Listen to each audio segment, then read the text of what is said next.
if you want to make money, let's figure something else out. And yeah, I hate it. Gervonta Davis. It's like when Who do you got? you guys need to fight guys your fucking same size. When you see this fight, do you see like Tank just having his way with Jake? Like given like no? Yeah, no, I'm gonna tell you this is what I tell Tank, and Tank said it in the interview. I said, Tank, y'all go in there doing y'all thing, woo woo woo. And I said, he ain't giving you nothing. Dana White didn't hold back when talking about the upcoming showdown between Jake Paul and Gervonta Davis, calling the entire event absurd.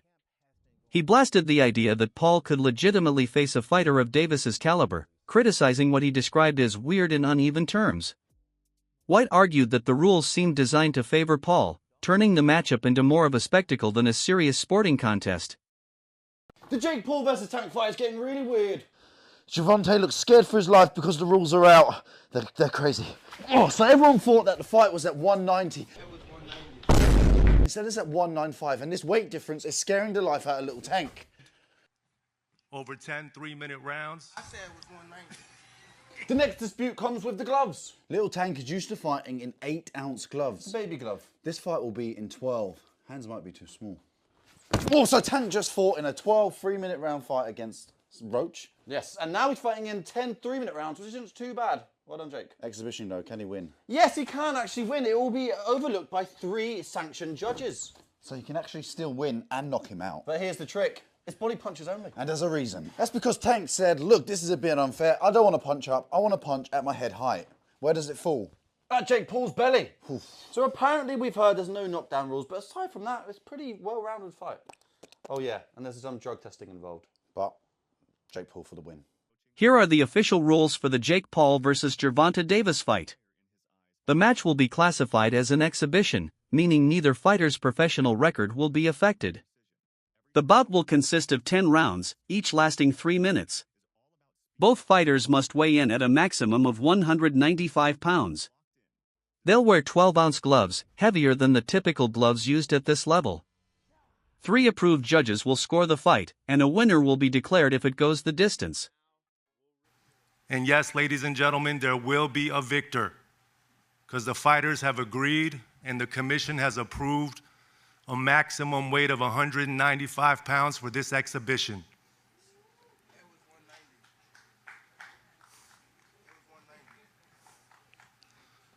The fight will be contested over 10 3-minute rounds. The fight is 195 pounds, Tank, as you know.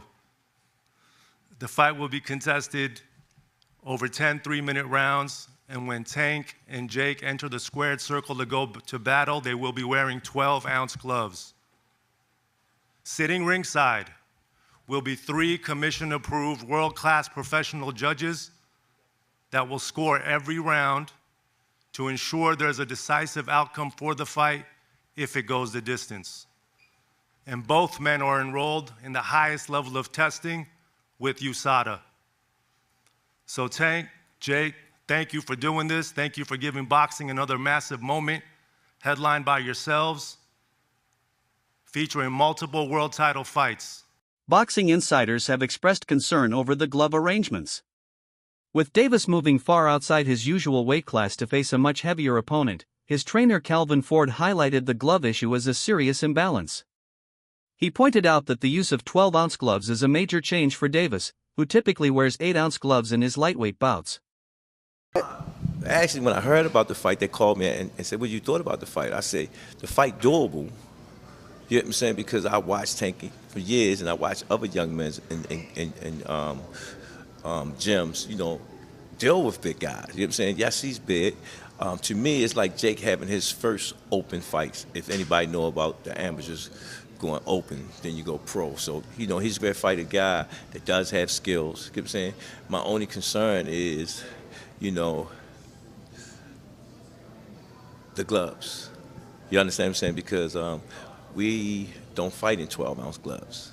We don't use 12-ounce gloves. That's training gloves, you know what I'm saying? I'm like, that's 2 pounds away from Jake. He fights in 10s. Tank fighting 8s, so he losing 4 ounces. So my thing is, I said, they said, put Tank in 8s, put him in 10s. that makes the fight more interesting. You know what I'm saying? And we'll go from there because I understand. And I brought that question up to one of his handlers. They was, no, we don't want to do no mixed match. It's supposed to be an expedition. Why does it matter? What, you know, now y'all want the wins and the loss. You know what I'm saying? All these prescriptions, but you want to be great. Being great is really pushing the envelope. You know what I'm saying? You know, Tank don't really care, you know. So when I brought this up, he said, dang, facts. You know what I'm saying? So, again, you know, he can weigh the 10s and we weigh the 8s. Then we got to fight, you know. The weight, how's that going to work out? Like, Well, they got him at 190, 195. I thought it was going to be 190. So they gave him 5. So, again, they keep giving, you know. I ain't worrying about the weight. You know what I'm saying? We got to deal with it. We taking the fight. We signed the contract. We're going to make it do what it do, you know. how much do you think he's going to weigh like the night of the fight? Like, yeah, and both. Like, is there anything in place where like Jake can't weigh more than like? Based on how he handled himself through camp. Camp is the most important thing because if you have a good camp, you're going to have a great fight. So my thing is just making sure the camp is good. We're doing all the necessary things, dealing with the weight, the gloves and all that stuff, you know. Ford has proposed a compromise, allow Davis to fight in his usual 8-ounce gloves, while Paul, given his much higher weight, uses 10-ounce gloves. Ford argues this adjustment would make the matchup fairer and more balanced.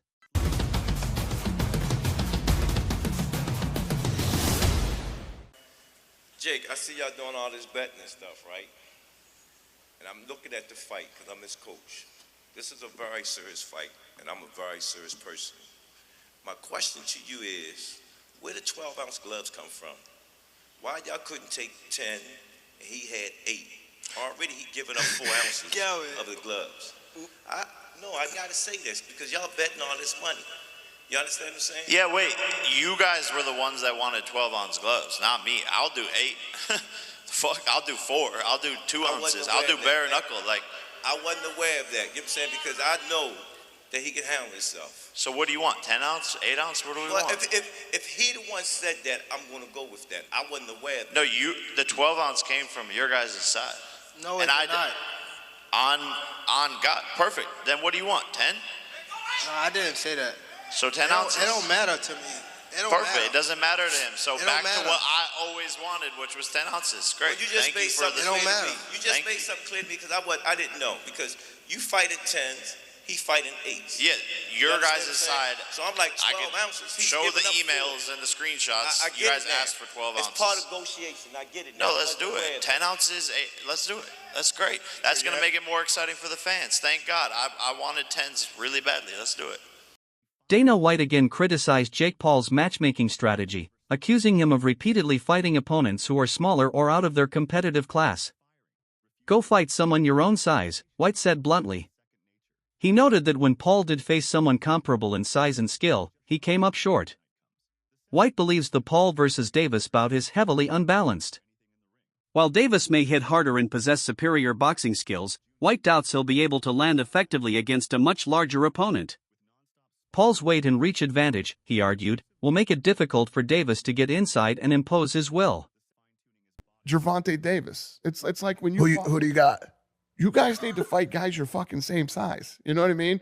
Straight up ignored. When you fought Floyd, you are massive. You're a massive fucking dude. Floyd's tiny.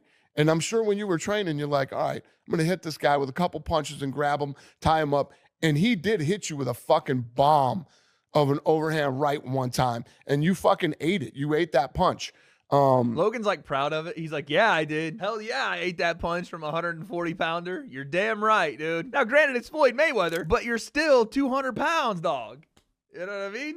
This is why, and I agree with Dana on this, this is why the Gervonta fight makes no sense to me. Because even, yes, Floyd didn't have the punching power Gervonta had, but even if Gervonta lands, I don't see him hurting Jake to the point he knocks him out. So what are we even doing? Where's the idea of this gonna, where's the idea that Gervonta's even gonna hurt him? He may hurt him to the body, whatever. Jake doesn't want to throw as much, but I don't see him one punch knocking Jake out. And, the same thing was kind of said with Logan. Like, okay, Floyd probably won't knock him out, but probably going to outbox him. I get where Dana's coming from. These things are not meant to be competitive fights. They're meant to make money and to, I guess, scratch that itch of the circus mystery unknown. And Gervonta, I think, hits way harder than fucking Floyd. but he's too small. I mean, your brother's going to be able to, get inside on him, put his weight on him, tie him up. But I don't hate your brother. Your brother's out there doing his thing.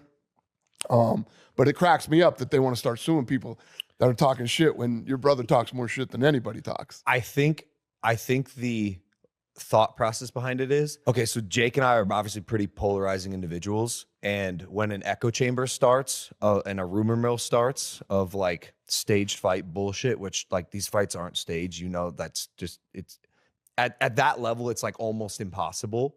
I think they think that it affects the business and it affects the brand because people discredit him as actually having legitimate bouts. Recent reports indicate that Gervonta Davis has been bulking up during training, now walking around at about 160 pounds, significantly heavier than his usual lightweight limit of 135 pounds. This puts him closer to the agreed catch weight and helps narrow the physical gap between him and Paul. The added size could enhance Davis's punch resistance and power, allowing him to absorb heavier shots and deliver stronger counters. While still under the catch weight limit, his increased size signals serious preparation and a commitment to showing a new, more powerful version of himself in the ring. Yeah, Gervonta Tank Davis, is my prediction that Gervonta Tank Davis is going to weigh in on the night of the fight against Jake Paul, knocking on 160 pounds. Don't be surprised if he's 157 pounds, something like that. You guys see this footage? Look at Tank. Now, if you know what you're looking at, the guy must be around 150 right now, 153, something like that.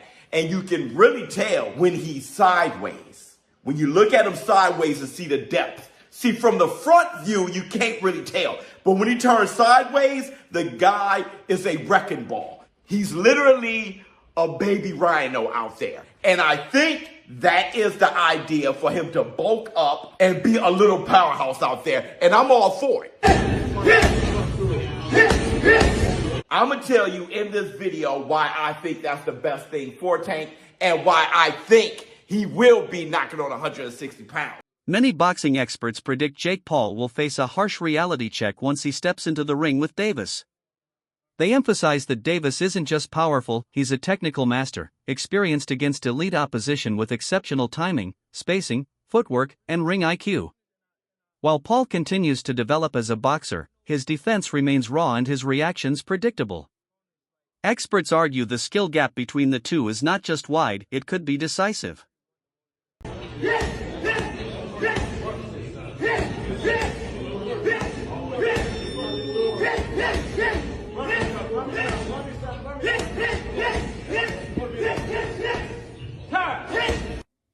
Tank Davis look crazy, bro. Chilaquiles.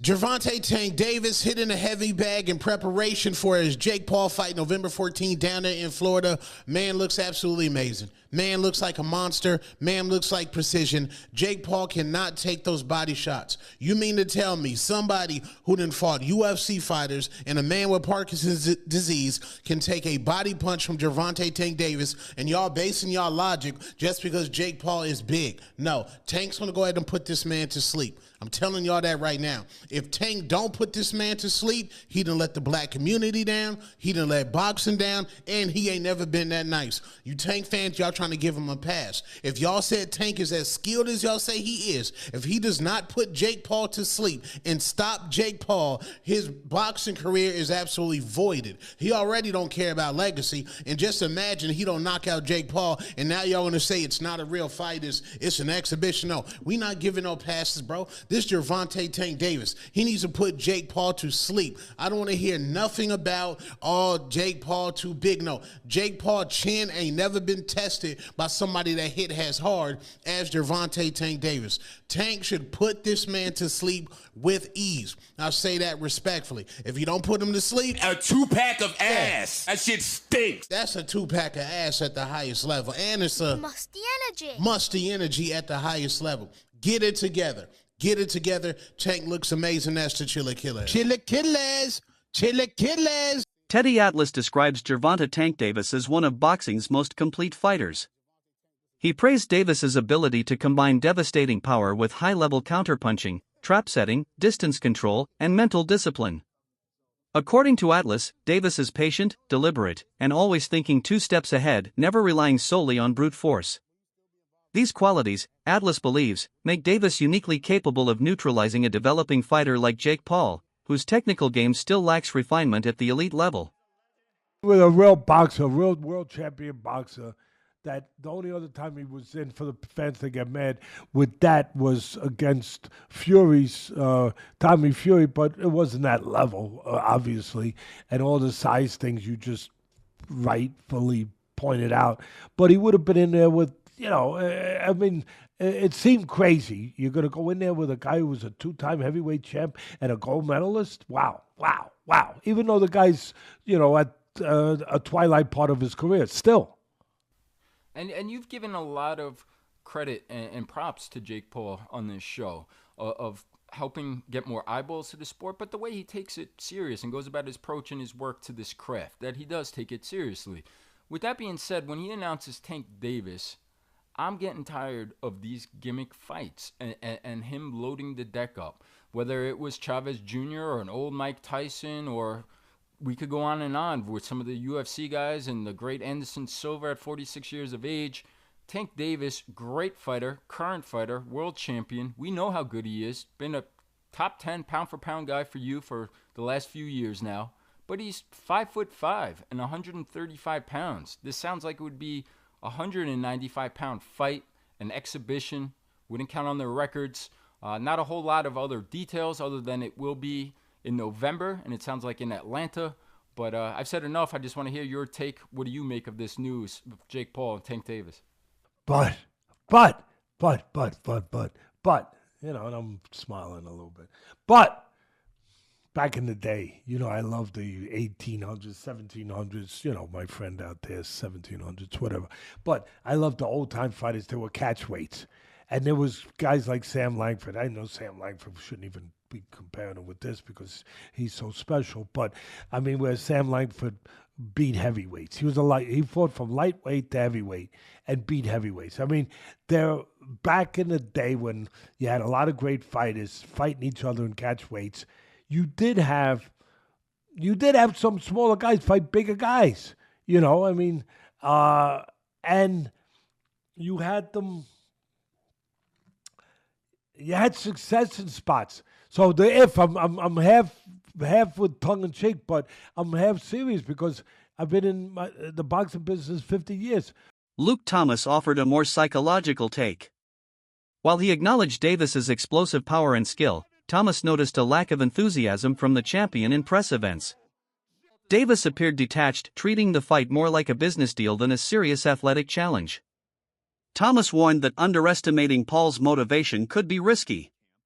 Even if Davis is the better boxer on paper, mental sharpness can decide fights, and Paul's hunger might give him an unexpected edge. Pereira in MMA. Do you feel the same? Yeah, I mean, you could make the argument that Tyson Fury also didn't stick to the order of what was in front of him as a pure boxer due to taking I can't even remember if one on his record at this point or not, but whatever, the Francis Ngannou boxing match, and he won it by the skin of his teeth and moved on. But there was a delay as a consequence to make that. Now that ended up being a little bit intriguing because of how well Francis did, but this is not the first time major boxing has been interrupted in that way. However, at least both of them are heavyweights. Like this is gerrymandered weight classes or whatever the fuck they're doing to get around it. And it's an exhibition, they're using big ass gloves. Like it's a whole thing. So in that sense, it's a little bit different. It's not different in the sense of a boxer in his prime or relative prime. Former world champion Carl Froch echoed those concerns, emphasizing that Paul's size and punching power could pose a genuine threat. Davis, Froch noted, has never been hit by someone that heavy before. He described the bout as less a true competition and more a freak show, raising legitimate safety concerns, especially given the rumored 65-pound weight difference between the two fighters. Just here at Los Naranjos in Viva, España, and I found out that Gervonta Davis is now fighting Jake Paul. So Jake Paul was supposed to be fighting AJ. Eddie Hearn announced 99% done. which we've just spoke about. What next for AJ? Potentially Jake Paul. But it now looks like that Jake Paul is fighting one of Anthony Joshua's legs. He's fighting Gervonta Davis, somebody who's a quarter of his size. I don't even know what's going on. Has Eddie Hearn been played? Let me know what you think. But the AJ fight with Jake Paul's finished. Gervonta Davis, fake Paul, November. I don't know what's going on in the world of boxing. This is an absolute joke. What next for AJ? We'll get into this, and there's so many questions I want to get into in the next episode. But I hope you enjoyed this one. And yeah, just thought I'd give you a quick update because the news has just come in. And I'm just trying to relax and play a bit of golf, and I can't. I've got to get it off my chest. I'm going to add it to this video. Hope you enjoy it. Don't forget, if you haven't already, hit like, share, and subscribe to the best channel in the business, Frotch on Fighting, and we'll see you very soon. Comedian and commentator Aries Spears took a blunt, humorous angle, calling the fight more performance art than real boxing. He described it as a circus, but still predicted that Davis would dominate and score a knockout by round 3. Spears captured the mixed sentiment surrounding the event. While many see it as an overhyped spectacle, they also recognize Davis's authentic skill and danger. In his words, it's entertainment draped in skill, a show that could still deliver a very real knockout. The next fight that's coming up is Tank Davis versus Jake Paul. Oh, this is such a circus. Yeah. Look, according to BetOnline.ag, Gervonta Davis is favored minus 240, Jake Paul's plus 190. So more than twice the odds for Davis. Davis is a lot smaller, but he's a real serious fighter. I'm predicting a third-round knockout. Ooh. Third round knockout. He's out of there. Listen, I don't know what's the bigger joke, that fight or Tyson versus Floyd Mayweather. We'll talk about that in a second. We'll talk about that in a second. Yeah, this is honestly just disappointing. As a boxing fan, to just keep seeing these circuses happen over and over again. I don't know if the rumor's true, but I heard Floyd was talking about coming out of retirement to fight Crawford. Now that's got some panache to it. That'd be interesting. Yeah, but it would be. I think Floyd will end up taking a loss. Finally. That's the thing. He'd mess up that record. Yeah. And I would respect him for it because we know how much he's tried to protect the record. Take the risk. This is what great fighters are supposed to do. Yeah, but it's interesting because people were saying that Terrence Crawford should retire because he's, 43-0 at this point? Okay. He's like 37 years old. I personally don't But he's still got the goods, though. Oh, he's got the goods. Yeah, he's still got the goods. Because Canelo was a monster. Crawford had been dominating for a while. Right. And he had only had 2 losses, one of which was Mayweather, very early in his career. But this whole Jake Paul, Gervonta Davis thing, is just because Gervonta was supposed to fight Roach. It was supposed to be a rematch because it was, I believe, a draw last time. Yeah. So you go and fight Jake Paul instead? I'm sure it's a much bigger bag. Yeah. I'm sure it's a much bigger bag. And clearly that's what it's about. It's the bag, you know? Yeah. Yeah. I mean, pretty soon they're going to have Denzel Washington fighting somebody. They're going to start putting old men. I mean, they've already putting old men in the ring. As long as before the fight, Denzel looks at his watch and goes, 16 seconds. I'm with it. Do you think the Jake Paul versus Gervonta Davis fight is a legitimate boxing contest, or just an entertainment spectacle dressed up as one? Share your thoughts below.